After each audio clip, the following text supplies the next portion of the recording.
I thought it was the interview of the week in news media. That was our good friend Harris Faulkner's conversation with Erika Kirk a couple of days ago. Of course, you've got the alleged assassin of Charlie Kirk, Tyler Robinson, showing up in court yesterday. And on top of that, you've got obviously just an amazing interview that was done by Harris, who is now joining us on 95.7 FM, KCMO Talk Radio, always streaming on the iHeart, TuneIn, and KCMO Talk Radio apps as well.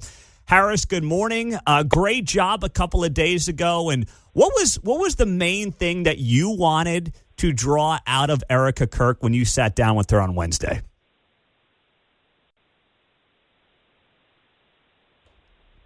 Hello?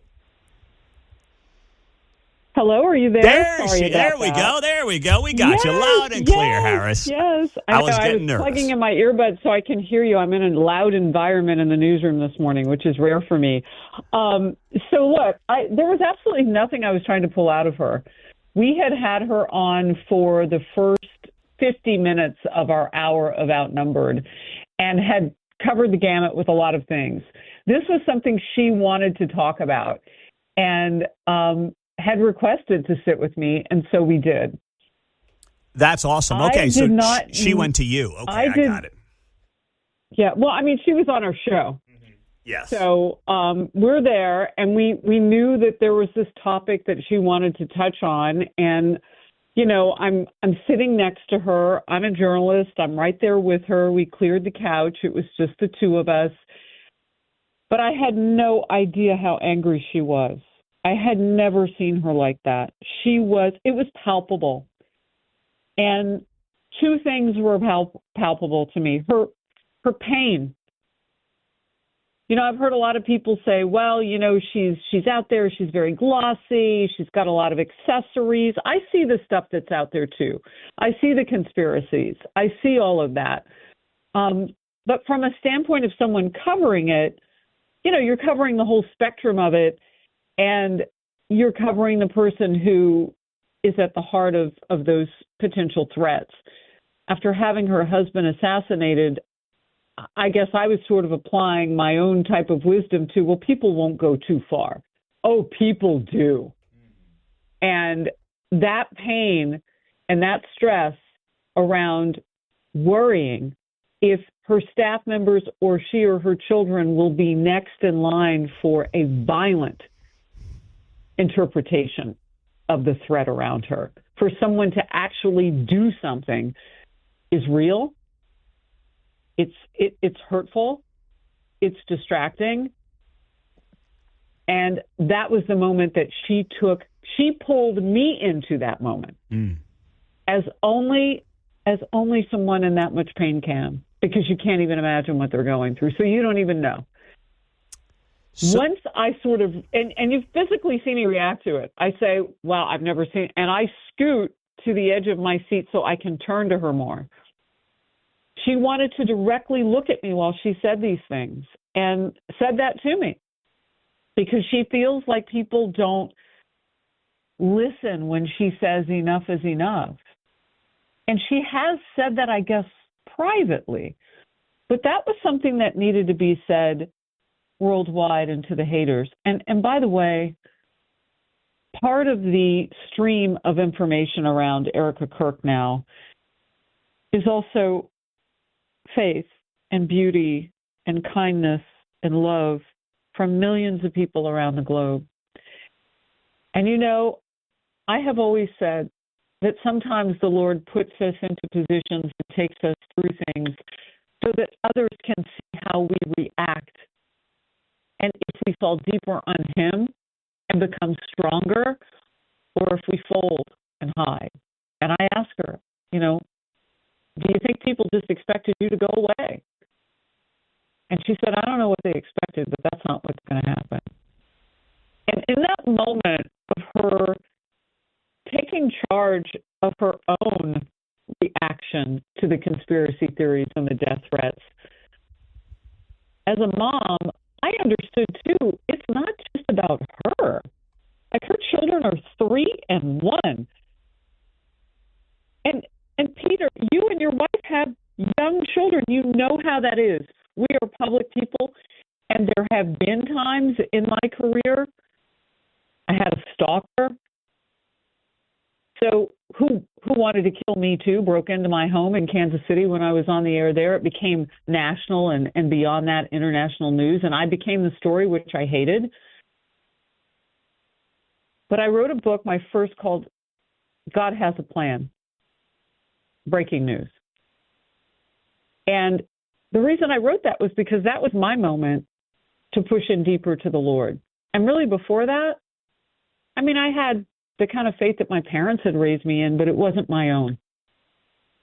And I see it deepening in her. Mm-hmm. And the more she talks about her faith,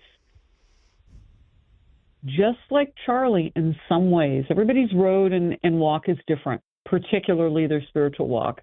But every time she talks about it and brings that into her life, she gets stronger, but so does the hate.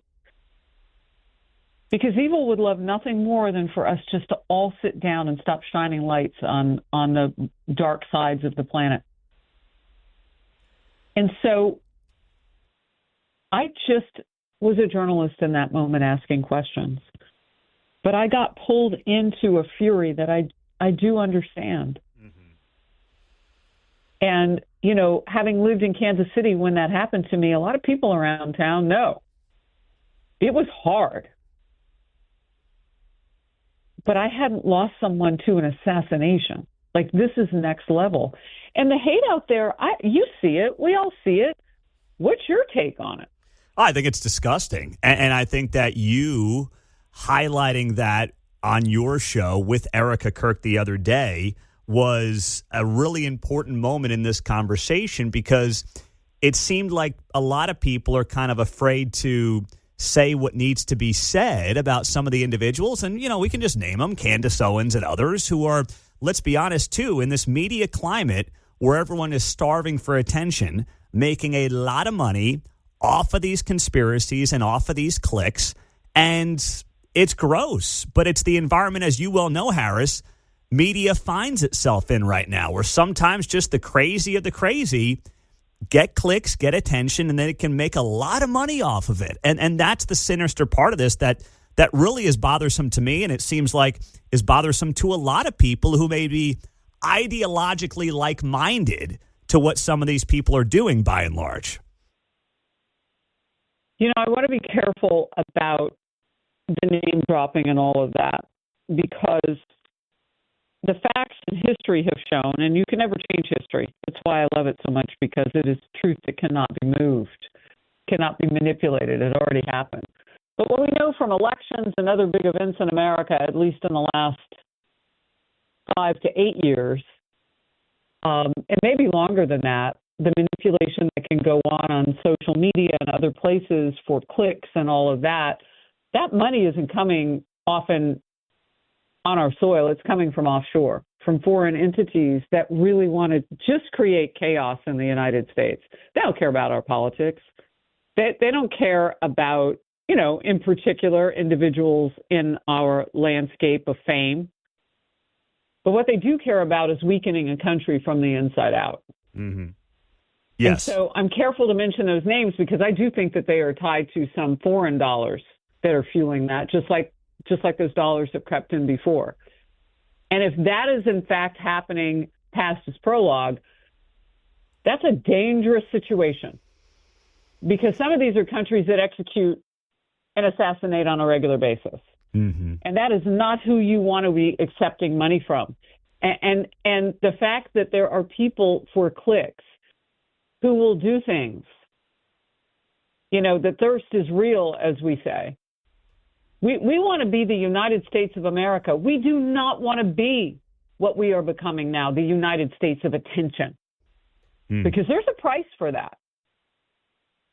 And we will pay it. Yeah. Charlie paid it with his life. And our type of republic is not sustainable with that kind of lack of freedom, you know, put out like a candle from outside forces, because there are complicit forces who just peddle in hate, traffic in whatever they can to get attention. It's more than disgusting. Mm-hmm. It's existential. And I consider it to be spiritual warfare and existential in that particular way as well. But certainly existential for the well-being of our citizens. When you go after anybody in America and you are taking money to do it, that's a paid assassin. Let's be careful with that. So I don't name names because I know how high the stakes are. I'm going to let the Lord take care of it, but I just laid it out. That's a paid assassination type of situation because that's where this goes with too much of it. Mm-hmm. And so now it's just time to do great journalism. And I was honored both in that moment and in also a recent moment when someone who's also taken a great deal of blowback, the number one female rapper right now in the world, Nicki Minaj, wanted to go to the United Nations upon request of U.S. Ambassador Michael Waltz and the President of the United States and fight for Christians a world away, some of whom may never know she's fighting for them against their persecution. She doesn't have to do that. But now she's in focus, if you will, to steal the title of my show. She's in focus right now of those people who were blown up too, but she's got a lot of barbs, meaning those women and men around the world who love her, barbs with a Z. Mm-hmm. So, all I can say is that I'm seeing that love envelop Erika Kirk too, because when you tell people what you're going through and what you're willing to do to fight for yourself and the people that you worry about, well, now they have something they can work with. And so I could no more have pulled that out or told her to do this or what. There is no way that anybody could have known that she would have, first of all, the strength to do that at a time when she's still grieving. 90 days ago exactly, on the day that she and I sat this week on Wednesday, from the day her husband was assassinated, September 10th to November 10th, 90 days. Wow. Oh, my goodness, 3 months. Mm-hmm. She is grieving. And if you've ever lost, and I have lost both my parents in the last few years, and people love their parents, and we know that we only grow in one direction. We're blessed with longevity when we get it. But when you lose a parent, you lose part of your North Star. That's the compass that was on your life for so long when you didn't know how to make your own way in the world and have a direction. So that pain is unimaginable. But we know it's coming because they were growing older. That's not what happened with Charlie Kirk. He was snuffed out. Mm-hmm. And hate-driven, things about this country that we have to pay attention to and try and fix. The attention shouldn't be on those who hate and would weaponize hate for cash. The attention should be on those who are doing the opposite. And look, if it's politics and you don't like anybody's politics, that's one thing. If it's religion and you want to worship another way, that's another thing. But it's about having the freedom to do all of that without having the threat of death, death threats, conspiracies. So I think it was a seminal moment just in the conversation that we all have around the Kirk family and around Turning Point USA and Turning Point Action. But I think it's a wider one about politics, too. I don't want anybody on any lane of politics to get hurt. Yeah. That hurts our country. So this is a huge issue. And don't think for a second that there aren't clicks happening in that lane with dollars flowing in as well. Yeah. That's so true. Harris, it was a great interview. Thank you for fitting us in on a busy Friday morning. Faulkner Focus coming up 10 o'clock Central Time on Fox News. And we are always grateful for your time here on KCMO, and got to get the Chiefs back on track this weekend. Try to make that playoff You run. know what? It's going to happen. All right. It's going to happen. It may not be this season. And they've had 3 Super Bowl wins. Again, let's focus on what's good. They've been 5 times.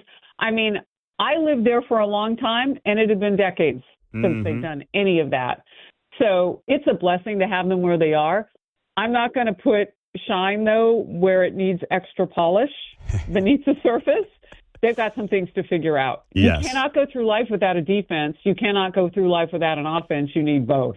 So I would imagine in football, it's even more present. Absolutely. Absolutely. Harris, have a great weekend. I know you got a busy Friday, couple shows, and we are always grateful for your time back in Kansas City. Thank you, thank you, thank you.